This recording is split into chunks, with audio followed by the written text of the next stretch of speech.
Do you want to say something like random and then do like the music? Princess Consuela Banana Hammock. The second.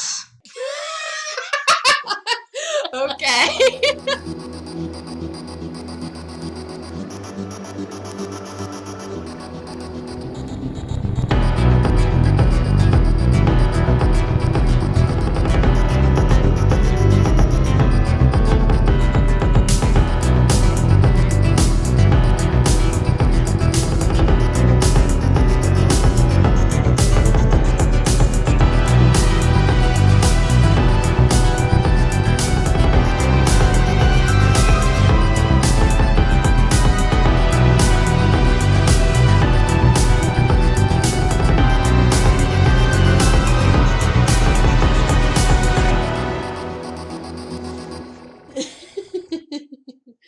Hi everyone. I'm Micah. I'm Missy. And this is Curious Tales. It's a Dark History podcast. Our episodes on typhoid vary. I can't help but wonder what led her to have such a distrust of authority. I don't know if it was this moment right here of Dr. Stoper coming in and saying these things, because he clearly handled it wrong. And then they are literally harassing her and going after her. And now they have like... But her very first interaction with him, with the fort, with the carving fort... Yeah, immediately. Was immediate. So it makes me wonder, did something happen? And I know you can't answer that because we don't know. Yeah. So that's just an interesting little... Yeah, like, I often wondered what her past was like to make her immediately go, I'm going to attack this man with a carving fork, you know? And I mean, she's unmarried. Exactly. So that also leads to, was it a distrust of men in general? It could have been. We don't know. So, I'm sorry, but, just no, you're fine. little off topic there. Stoper wrote in the Bulletin in 1939, a few days later I received a telephone call from Dr. Parker, which told me that Mary's bowel movements contained a pure culture of Bacillus typhus. I have no idea if I said that right, but like they obviously took her feces and urine without consent. A Bacillus is a snake from Harry Potter. Whatever. The examinations were made 3 times a week from the date of her capture, March 20th to November 16th, 1907. Wait. From March to November? Hang on. And only in a few instances where the time... That's 8 months!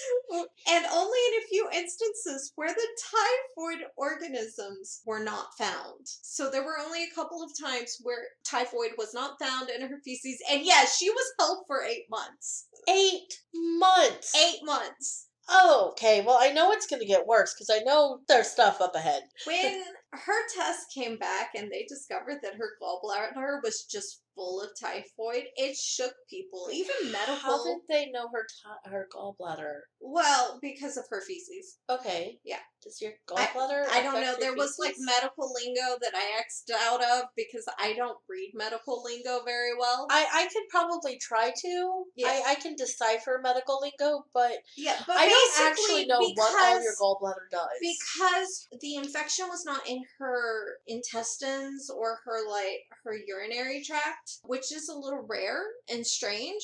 And it was coming out in her feces. I mean, this is a little gross. It had to have been her gallbladder. So it just kind of like colonized in her gallbladder. Basically. Okay. And so it's there. Yes. And it's not making her sick, it's just making people around her sick. Yes. When her test came back and they discovered that her gallbladder was just full of typhoid, it shook people, even medical professionals, because she looked so healthy. Perfect skin, rosy cheeks, healthy. This scared people, except for Stoper, who was just pumped full of I told you so adrenaline. Her gallbladder was his golden ticket to those book deals, those writing scientific journals, a Nobel Peace Prize, going down in the history books. He just needed one thing. Her gallbladder. For Mary to consent to surgery to remove her gallbladder. Oh, this isn't...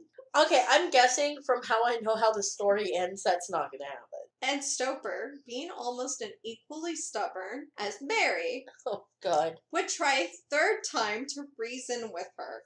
Because if they hadn't, Because the definition of insanity is doing the same thing over and over again and expecting different I mean, results. you But have they to say admire his tenacity they here. say the third time's the charm, but that's not this case. So maybe if they hadn't left her stewing in a hospital bed for 8 months, this meeting would not have turned out so badly. Right? I mean, they didn't need staples.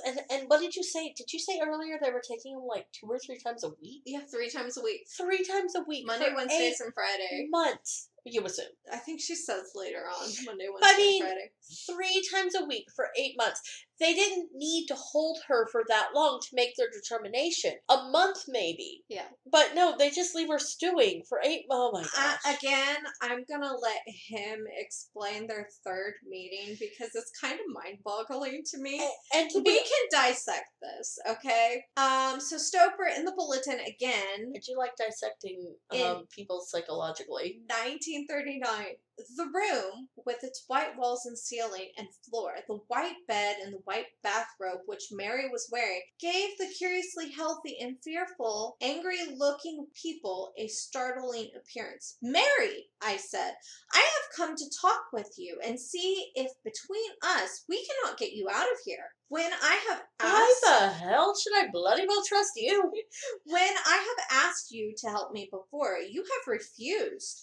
And when others have asked you, you have refused them also. You would not be where you are now if you had not been so obstinate. I mean, really. Come on, Stoper. You're already victim blaming. I mean, okay, you could have handled the situation a bit better there, dude. Yes. Go on. Throw off your wrong-headed idea and be reasonable. Nobody wants to Oh harm my you. God, no woman likes being told, no person likes being told, oh, now come now, be reasonable. Nobody wants to harm you. You say you have never caused a case of typhoid, but I know you have done so. Nobody thinks you have done it purposely, but you have done it just the same. Many people have been sick and have suffered a great deal. Some have died. You refuse to give specimens which would help to clear up the trouble. So you were arrested and brought here, and the specimens... No, she wasn't arrested. She was kidnapped. She wasn't arrested. She did not receive due process. There was no Miranda rights. Did they have Miranda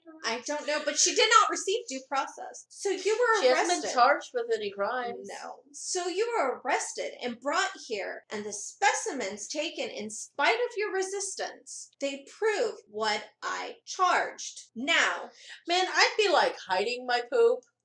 I'm just saying. Now, you must surely see how mistaken you were. Don't you acknowledge it? No, I don't acknowledge anything. Mary looked at me steadily, but neither spoke nor moved. Her eyes gleamed angrily. Oh, yeah. Well, I continued, I will tell you how you do it. When you go to the toilet, the germs which grow within your body get upon your fingers. And when you handle food in cooking, they get on the food. People who eat this food swallow the germs and get sick. If you would wash your hands after leaving the toilet and before cooking, there might be no trouble. You don't keep your hands clean enough. Okay, here's the thing. Back then, soaps were very caustic. And I'll go over it later in this, but they would make your hands red and raw, and they would even make your hands bleed on certain occasions. And they were just very irritable. Irritable? They were caustic. Now, I've read, like, women doing laundry day, Mm-hmm. and it just being, like, an absolute dreading it, because... That's why they hired laundresses. Yeah, but that's gotta, like, ugh. You don't keep your hands clean enough. And nobody wants to be told that. Mary's expression did not change, nor did she utter a word. I was brought to tell her what I had come to say, so I continued. The germs are probably growing in your gallbladder. The best way to get rid of them is to get rid of your gallbladder. You don't need a gallbladder any more than you need an appendix. There are many people living without them. Mary, I continued, I don't know how long the Department of Health intends to keep you here. I believe that depends partly on you. I can help you if you will answer my questions. I will do everything I possibly can to get you out. I will do more than you think. I will write a book about your case. There you go. There it goes. I will not mention your real name. I will carefully hide your identity. I will guarantee that you will get all the profits, and it will be easy for you to answer my questions. You know what I want to find out. Above all, I want to know if and when you have had typhoid fever and how many outbreaks and cases you have seen. As I finished with my back there against the door, Mary rose. She pulled her bathrobe around her, not taking her eyes off of mine, slowly opened the door to her toilet and vanished within, and the door slammed. There was no need for waiting. It was apparent that Mary did not intend to speak to me, so I left the place. She just got up and walked out and shut the door like, nope. I mean, whereas I can understand from the medical point of view, the removal of the gallbladder. If that is the source of the infection, removing the gallbladder, then she can be free to go about and live her life. But from this woman's perspective, it's just principle. This is my gallbladder. I'm not going to give it to you. Honestly, at this point, you have already harassed this woman multiple times. Kidnapped her from off the street, from her house, stolen samples, urine, feces, and blood without her consent, held her captive for 8 months without allowing her to call any family or friends. Why even bother asking? Just strap her down and cut her open. It would honestly save the taxpayers money, save everyone the hassle. But they decided, no. We're going to ask her this will ask her permission on. This is the line. We aren't crossing it. Stealing someone's stool samples is less invasive than taking someone's gallbladder. Well, to be fair, that'll eventually come out on its own. So they did the next best thing. They shipped her off to an island. Wow. Just wow. She was shipped off to North Brother Island, which is home to Riverside Hospital. Riverside was originally built there to quarantine people who had infectious diseases. It has since, today, been shut down and no tourists are allowed on the island. Which at first I was like, okay, what are you hiding on this mysterious island with no humans? But then I thought about it and I was like, it might still have contaminates, Ghosts. and they probably don't want the general public going there and coming back with a strange illness. Wasn't it like a leper colony? I think they may have had some of them on there, but I don't know. Maybe we should do an episode on North Brother Island. Oh, that would be good. Yeah. Okay, you guys let us know if that's something you want, if you're interested in it. It's probably super haunted. They probably have a couple of ghost stories. You know what? Oh, yeah.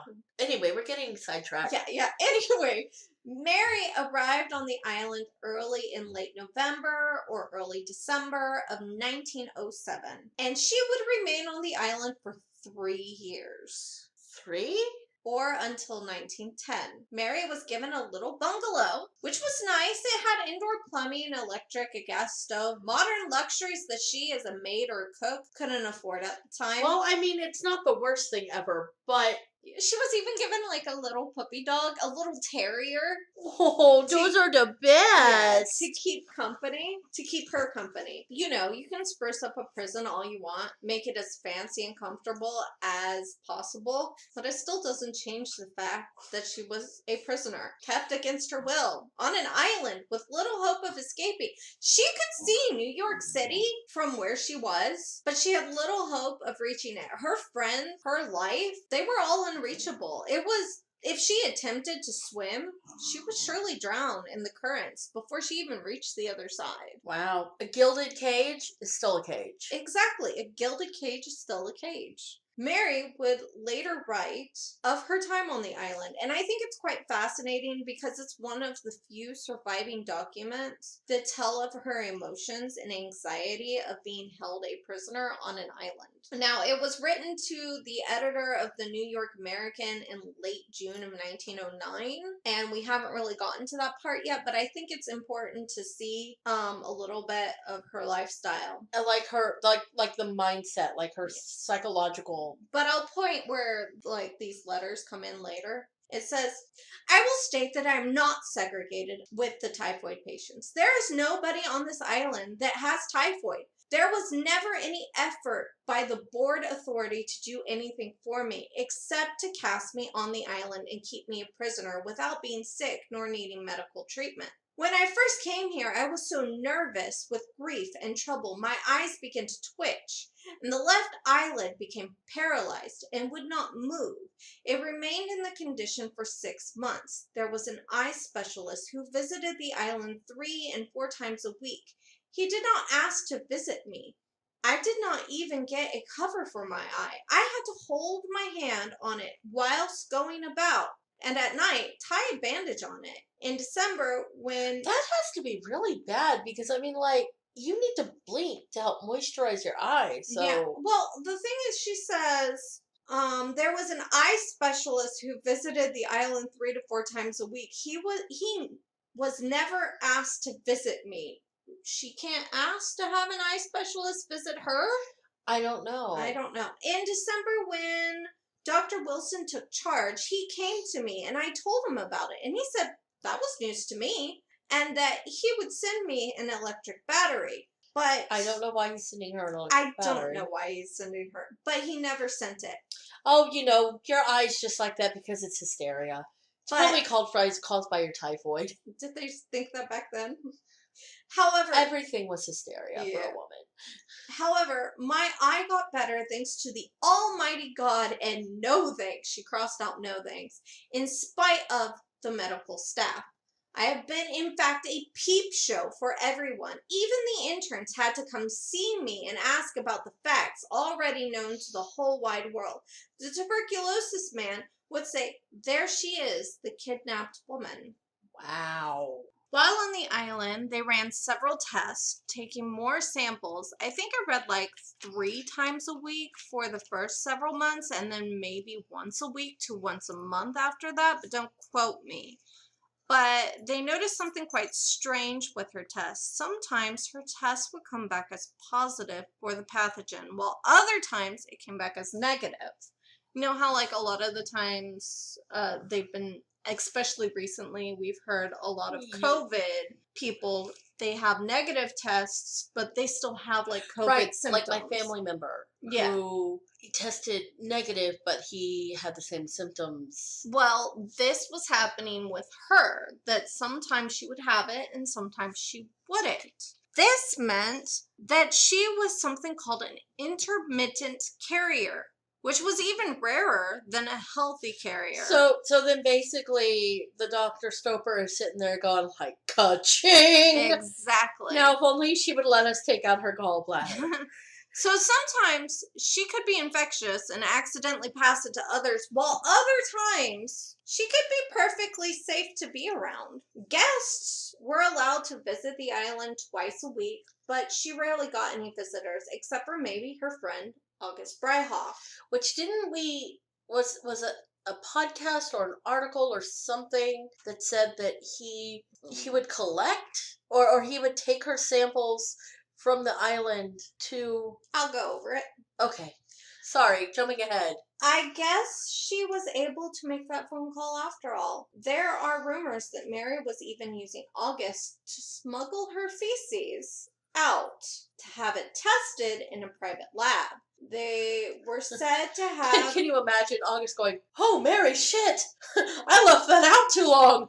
Well, here, let me give you a fresh sample, and that's why you have the negatives. They were said to have come back negative, but why she would not use this information to free herself leads me to believe it is just a rumor. I haven't been able to, confirm that anywhere. But even if it isn't a rumor and it is true, that is a really good friend right there. I don't even think I would do that for a family member, let alone a friend.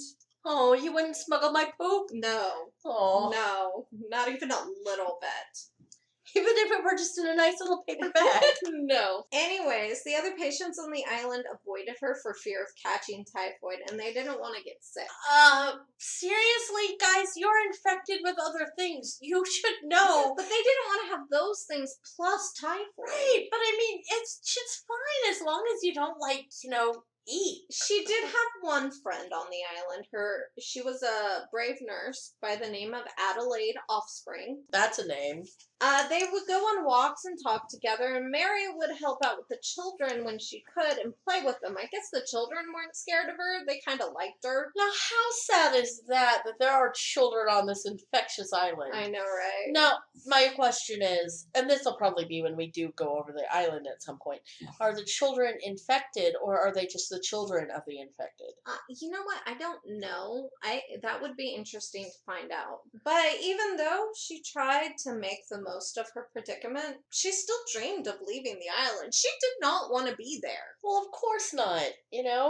Jasmine didn't want to be stuck in the palace. She wanted to get out and see the world. She tried to make a case. She talked to the doctors and board members about releasing her, and they actually considered it after about a year. But she still wouldn't let them take out her gallbladder, would she? When they asked her where she would go after getting discharged, she told them New York City. That was her home. That was all she knew from the age of 15. Exactly. She lived there longer than she lived in Ireland. That was where her only friend, August Freihoff, lived. So, of course, she's going to want to stay. That was where she could get work. The only problem was New York City didn't want her.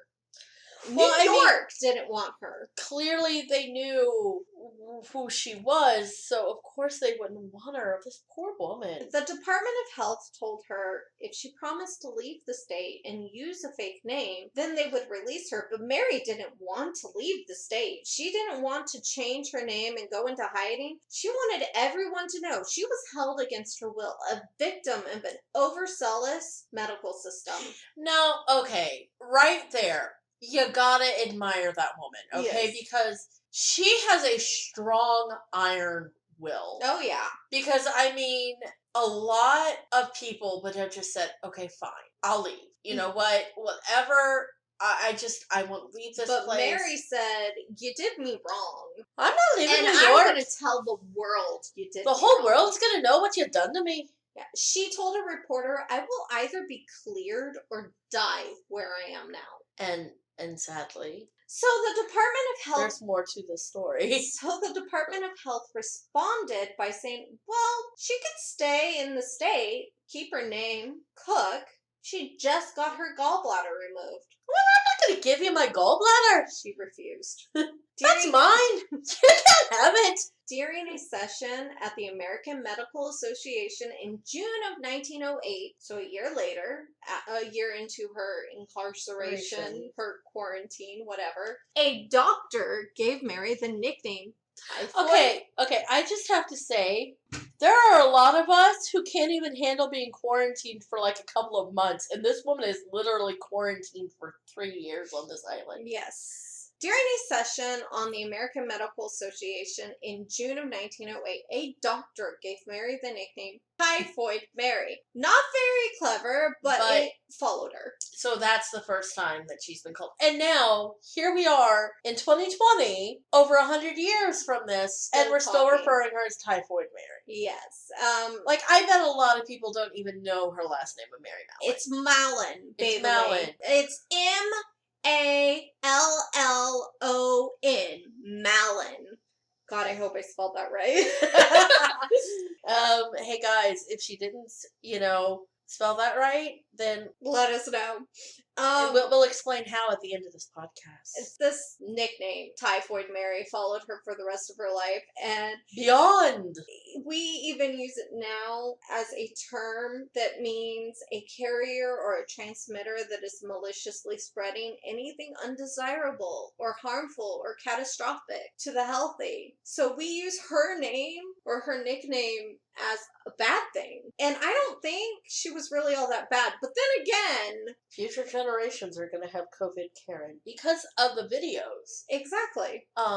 Even though they don't necessarily have other things to do, but history will remember. History always remembers. No offense to anyone named Karen. It's actually really lovely. It is a very pretty name. Now, her name has been kept out of the paper until July of 1908, when the Sunday headline read, Typhoid Mary, the extraordinary predicament of Mary Mallon, prisoner of New York's quarantine hospital. The first sentence stating, It is probable that Mary Mallon is prisoner for life. It has a portrait picture of her, as well as a beautifully illustrated picture of her cracking skull heads over a frying skillet. Very angsty for the 1800s, but honestly, I love the picture. And the article both printed writings from Dr. Park, who tended to her at the hospital that she was first held at after capture, and of course, from our dear Dr. Soper. Because, this man He just has to loves the write. publicity. He does. Both doctors wrote, if she was released to the public, she would leave a trail of death and destruction in her wake. They were keeping her there to protect everyone else. This is where Mary wrote that letter I read to you earlier, to the editor of the paper but she also wrote, Dr. Park has had me illustrated in Chicago. I wonder how the said Dr. William H. Park would like to be insulted and put in the journal and called him or his wife Typhoid William Park. And I can hear an angry Irish woman in my head. It is a beautiful thing. Safe to say that she did not like the name Typhoid Mary. But Mary, don't knock the illustration. That was actually a really good picture, I might add. It was very angsty and I loved it. Well, send it to me and we'll upload it to our Instagram. Yes, we'll post it to the Instagram. I'll post her portrait too, I think. We have an Instagram, we have a Twitter, and we have a Facebook page. Plug. So anyways, her plight caught the attention because, of course, when you put things in the newspaper, it's going to come back to bite you in the butt. It's going to, because it's the newspaper. Her plight caught the It's attention. It's like tweeting today. You can tweet something, and that's going to come back to bite you. Exactly. Her plight caught the attention of George O'Neill, a lawyer in Manhattan, who felt so sorry maybe this for is a her. good thing then. No, this is a bad thing for the health department, a good thing for Mary Mallon. That's what I meant. It's a good thing for her. Yeah. It's not a good thing for everyone else. But George O'Neill, a lawyer, felt sorry for her, if not a little outraged. He felt that it was setting a bad precedent for future cases. And because what if they find other asymmatic people? Are they going to just haul them all to the island? That's exactly what they're going to do. Then it was a clear... I don't think that's what they did. No, but it was a clear violation of her civil rights. It's unconstitutional. Exactly. Is the word that would be used. So... I think. So he got to work. It's not really well known how Mary Mallon paid for his help or if he took her case pro bono, but anyways, some people thought that she paid through a sexual relationship, but those are just rumors. There is no proof. Okay, if you think about it from his perspective, like if he took this case, that's a very popular case. Yes, it's good like for his reputation. It's not necessarily I need to be paid for this. This is a charity case that I will take that will pay me in other ways, because if I win this, I will have a shit ton of people wanting to come to me and be all like, hey, you represented Typhoid Mary and you got her spring from the hospital. Can you help me? I want to sue this person. Oh, yeah. So he could get a lot of money. Yeah. So I don't buy the whole, she slept with him thing, but I buy that free advertisement. Exactly. Okay, so disclaimer, I'm not a lawyer and I don't understand half the lingo that goes on in a court. Neither of us are lawyers. But here we go. He filed a writ of habeas corpus. Did I say that right? Yes. Okay. With the health department to explain that Miss Mary Mallon was... I vaguely know what that is. Okay. He filed a complaint with the health department to explain why Miss Mary Mallon was being held prisoner. O'Neill told the judge that she had been denied her rights in every way and was held against her will without being given due process. The most the health department legally should have done was examine her and then take her to the hospital. I don't know if O'Neill knew, but they tried multiple times. But okay. And they did take her to the hospital, and and they just didn't know what to do with her anymore, so they shipped her off to an island. Mary was brought to court, and it surprised everyone because she, of course, looked healthy and clean and not at all what they were expecting. Well, Someone who was a germ distributor.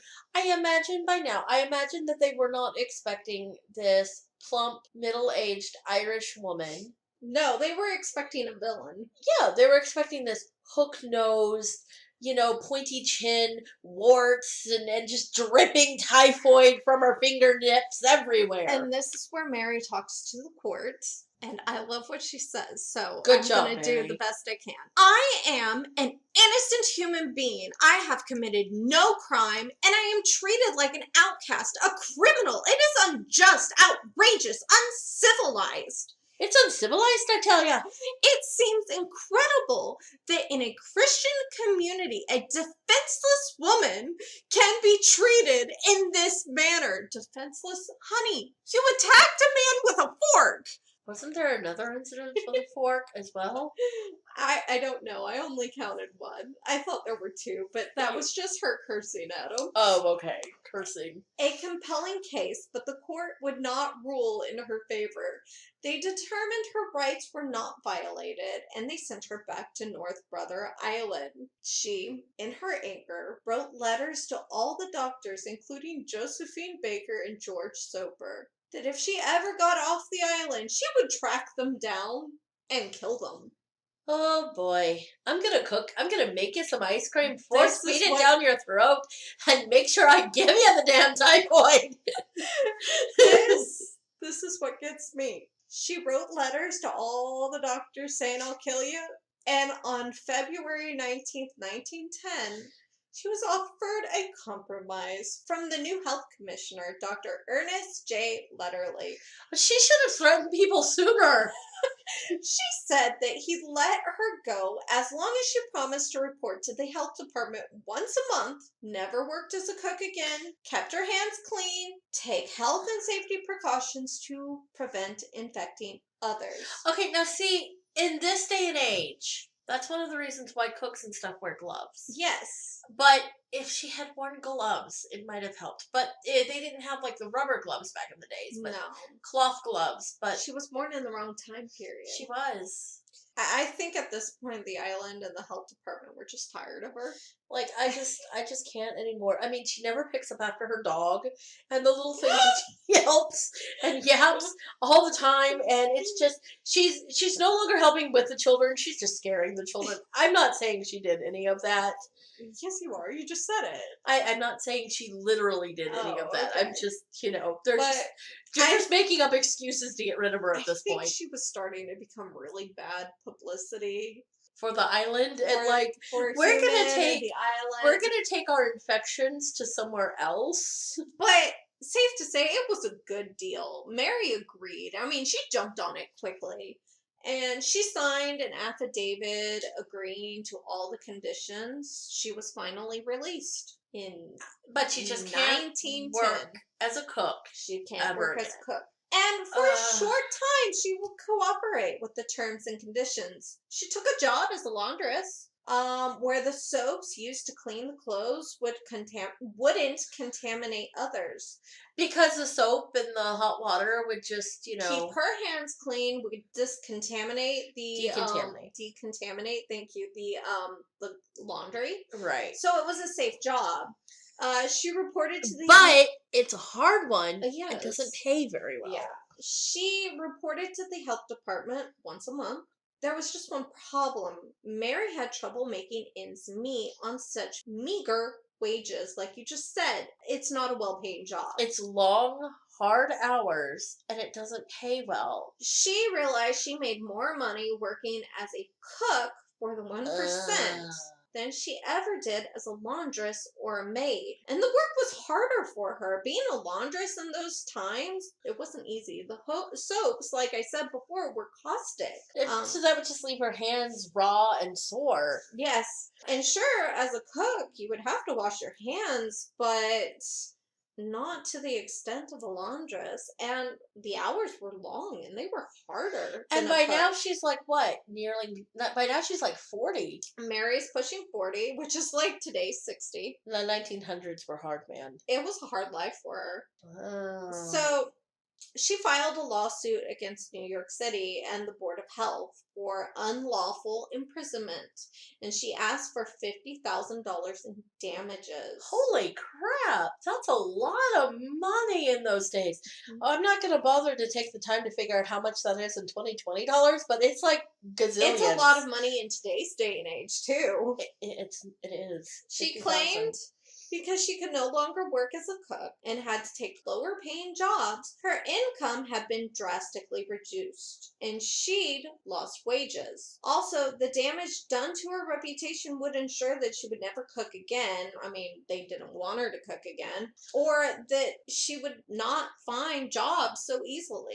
And it's not like they exactly had a way for her to be able to file like disability. And I'm not actually sure if she would qualify for disability. I mean, or I think that would be considered a pre-existing condition. I guess. I don't know. But people were afraid of getting sick, so it was harder for her to find jobs. I mean, I imagine that even if she was able to get a job as a maid, they wouldn't necessarily want her doing things, and she wouldn't be able to get like the good parts of being a maid. Yes. It would be the lower parts. Unfortunately, her case was dismissed. She would not win it, and she did not get her $50,000 do not pass go.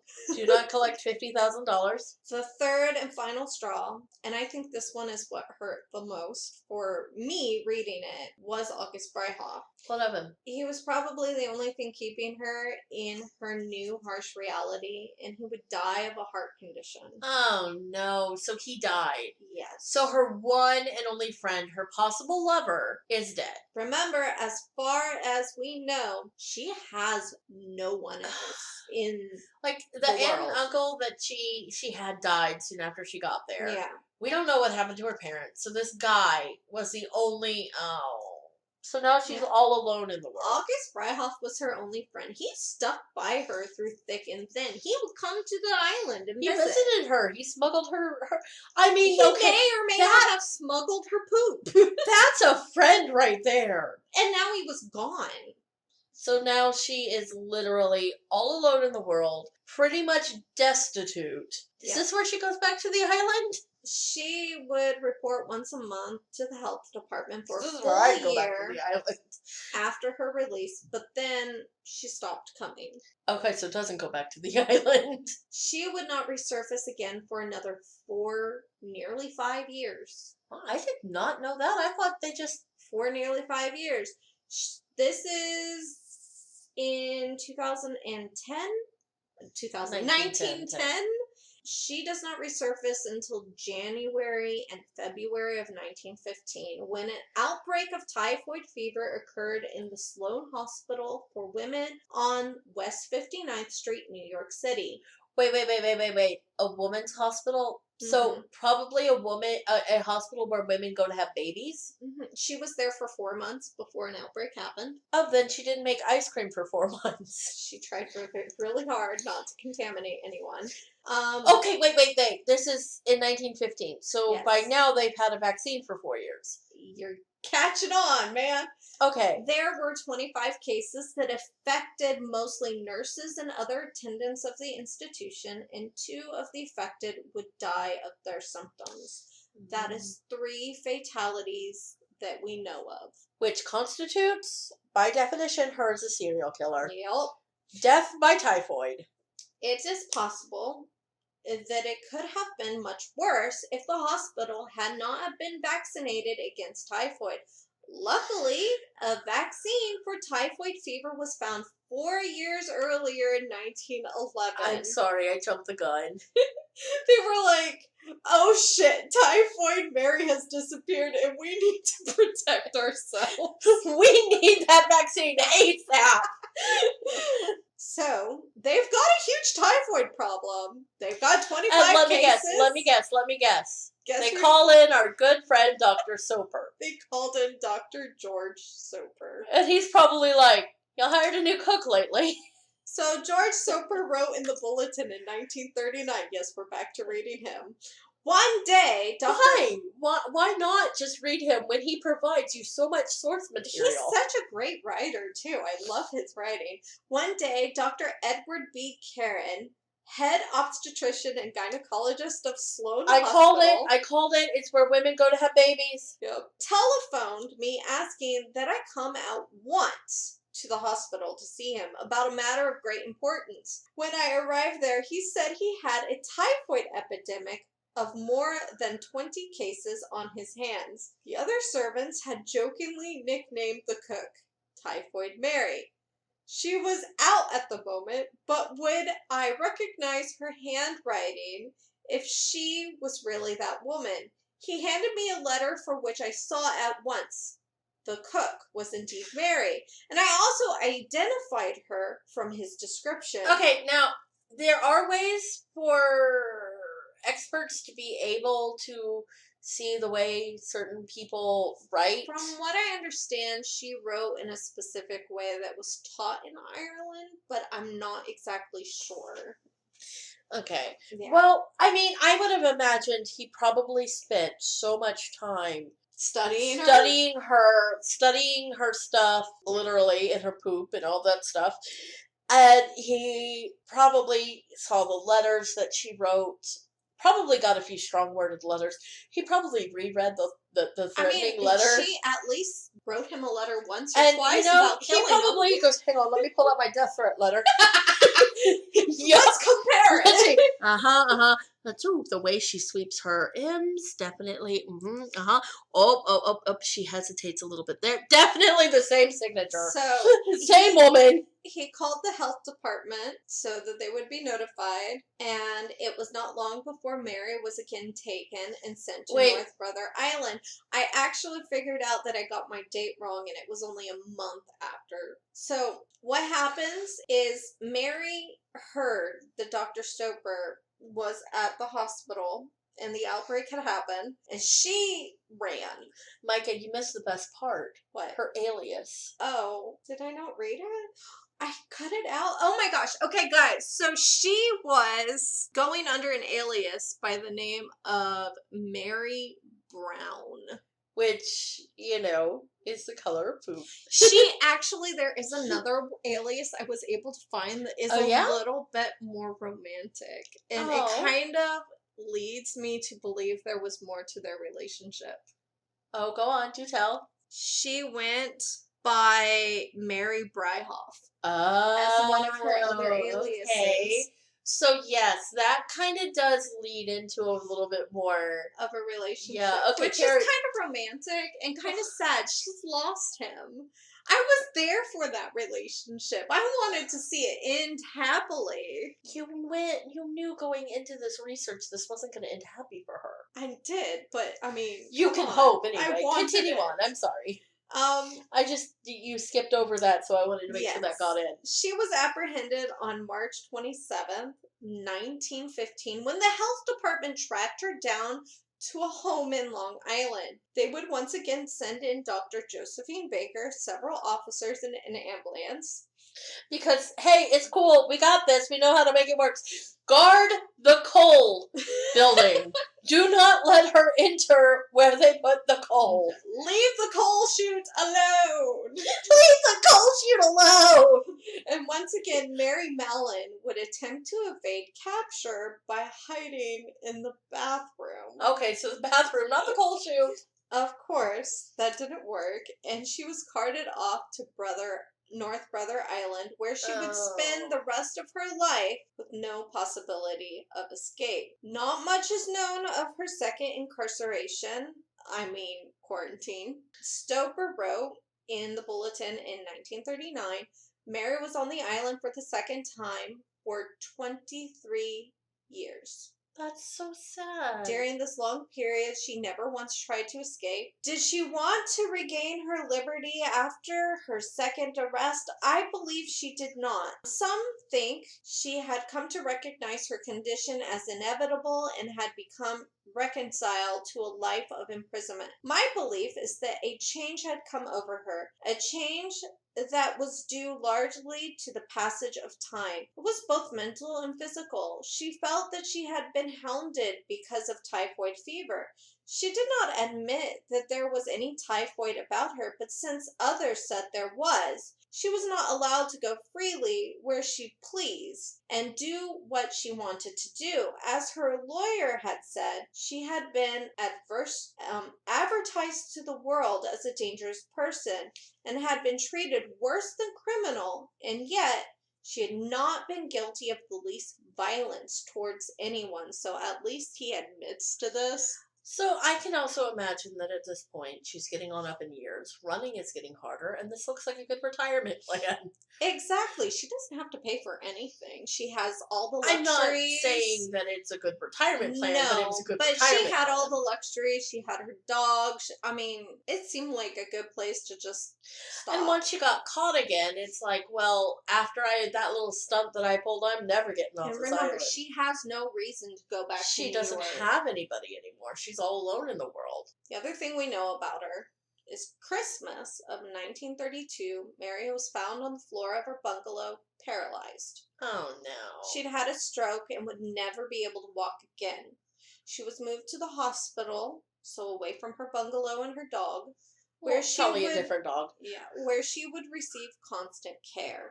She died nearly 6 years later of pneumonia on November 11th, 1939, and after all this, there would be no autopsy. Her gallbladder was buried with her. Wait, what?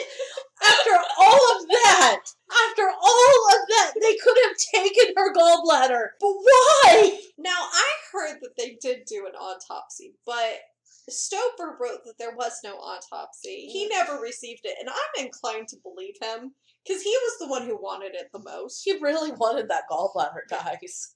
So, Stoper wrote again in the bulletin, the funeral possessed elements of irony as well as pathos. It was an odd climax to the curious career of this remarkable woman. I hardly call it a career, but okay. It was held in the large Roman Catholic Church of St. Luke's in 138th Street, the Bronx. Only 9 persons were present. That's so sad. All of those in the city employ who had known Mary Mallon and had seen her come and go for so many years. There was not one that would follow her to her grave. Oh, that's so sad. So that was like how she died. Oh, that is so that was the sad. end. Like they don't even have anybody. I think that Dr. Stoper sums this case up very well. And I'm going to read you one last article that he wrote. Stoper wrote it in the Military Surgeon in 1919, so before she even died. Surely, a mysterious, non-communicative, self-reliant, abundantly courageous person, a character apart by nature and by circumstance, strangely chosen to bear the burden of a great lesson to the world. If she had learned and been willing to practice what she learned, she would not have had the costly lesson to teach. That's a really beautiful It's thing. very profound. It's like she taught us so much. And their lessons that by being unwilling to do what was asked of What's her. interesting is that there's still a lot that we can learn from her today. Yes. That was such a remarkable life. I know. And so kind of sad and tragic. It's like society failed her. In a way. But at the same time... Or did she fail society? At the same time, it does kind of feel like she failed society. She could have just gotten that gallbladder removed and been on her way. It's like that ultimate stubborn, pig-headed... And, okay, being part Irish, and you know how stubborn I can be. Yes. And how bullheaded I can be. So I can, from that standpoint, I can understand her. But at the same time... Just take my freaking gallbladder, okay? Yes, exactly. Although, at the same time, I'm also lazy and would be all like, no, this is cool. So, I don't know. It's an interesting thing. Exactly. And I just kind of think this case is one that we need to remember because, especially nowadays when we have this epidemic, how easy it would be to slip back into the story of Miss Mary Mallon. It's also a cautionary tale. It is a very cautionary tale.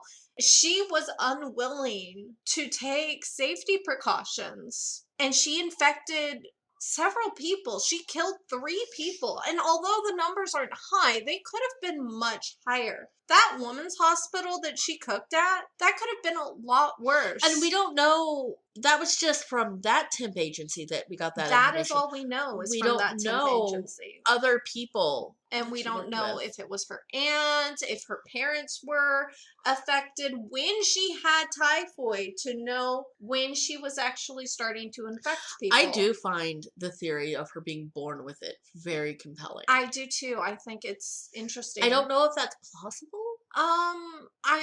A lot of people say that it is a possibility, and that's what they think, because she swore up and down to the day she died she never had typhoid. Now it is possible she had it as like a baby or a child before, but she was would have too remembered. young to remember. Exactly. Well, but even if that's the case, that would have been affecting her even in Ireland.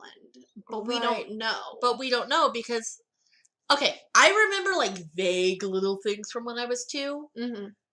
But like for the most part, I remember more things from when I'm like 4 or 5. Yeah, I mean, I remember when I was 2 climbing a refrigerator to get to cake or pudding or something like that my grandma put at the top, but I have very few memories of that. So if she had it could have been around the time that she wouldn't have remembered.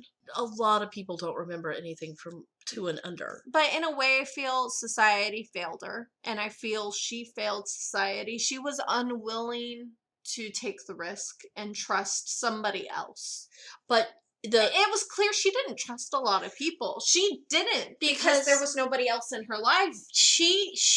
The harsh reality of her life taught her that she was the only person she could depend on was herself. Mm-hmm. And that she couldn't trust anybody else. She grew up in a world where famine and disease was very normal. For all we know, her parents died. Yeah, and she also grew up in a world where, yes, a lot of Irish people were being treated better, but when she came to America, they were treated better, but that does not mean that there weren't prejudices. There weren't prejudices, thank you. And I mean, think about it today. Though we treat African Americans better than, say, 50 years ago, that doesn't mean there aren't prejudices. So her tale is very cautionary. She did not trust anybody, and she would not trust anybody to cut her open and take a gallbladder. And then also in the 1900s, cutting somebody open, surgery, infection would set in. You could die from that sort of thing, but way worse than today's day and age. This is the thing that about history that fascinates me and always has, is you can look at it and the stories are still relevant. Mm-hmm. Because her tale, you can look at the situation and though it's different, you can apply its lessons. Yeah. That's very important. Well, I think that's our episode for today. Yeah, we're going to go ahead and leave this off here. And this is either going to be a 1-parter or a 2-parter. We don't know yet. I don't know. But do you want to go ahead and tell them what the next episode's? I am going to be doing the next episode, and I'm going to be doing it on the most hated woman in America, Madalyn Murray O'Hair. Who was brutally murdered, but not because she was the most hated woman on America. Madalyn Murray O'Hair was murdered for one of the most age-old reasons. Greed. So that'll be the next episode. I can't wait. It actually sounds fun. Yeah. I know very little about it because that was... Well, prepare to be schooled. That was your case. So. Yeah. So until next time, I'm Missy. I'm Micah. And remember, keep enjoying your curious tales. Also, you can find us on Facebook, Instagram, and Twitter. Yeah, under Curious Tales Podcast. Bye! Let me stop you. Okay.